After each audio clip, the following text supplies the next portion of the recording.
What democratic socialism is about is saying that it is immoral and wrong that the top 1/10 of 1% in this country own almost 90%, own almost as much wealth as the bottom 90%.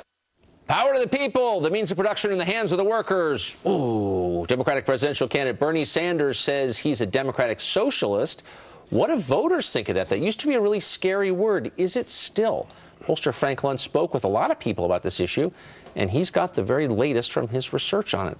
Great to see you, Frank. Thank you. And what we found is that 47% of Americans now would consider, 46% would consider voting for a socialist. It is no longer this demonized word. And Bernie Sanders has completely changed it. You've got the numbers there from June. And I believe that those numbers have even increased. So we asked Democrats in our focus group we did a few days ago, which is preferable, socialism or capitalism? And to my shock, more than preferred socialism. That's how much the Democratic Party has changed. It just says a lot. I mean, socialists, in the name of socialism, 80 million people were murdered last century. It wasn't that long ago. We both remember it. We're not that old. But that's not the socialism they're speaking of. So they'll make the argument that having a police force is socialist because we're paying for the common good, that having a military is socialist. So they're redefining what the terminology means.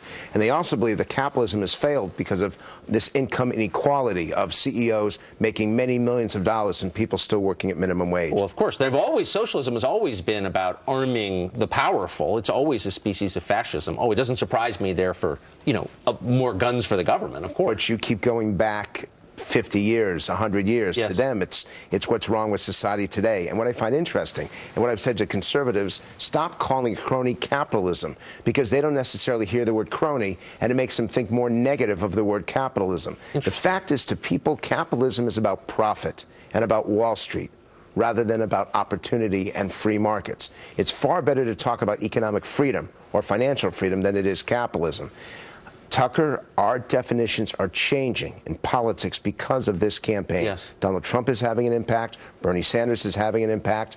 And what we think in November of 2016 is going to be very different than October of 2015. I completely agree with you. Let's just give, you make those really smart points. Let's give the party breakdown here. This is on the question of would you be willing to vote for a socialist or not. 59% of Democrats say yes.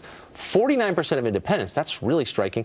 And 26% of Republicans. What is going on? I know. What happened to Republicans? Yes. It's because capitalism has been so demonized and so ripped apart by pundits, in the media, and even by candidates, that socialism is no longer that horrible concept that people once saw. So a lot of this has got to be a hangover from the 2008 financial crisis. I mean, it's got to be.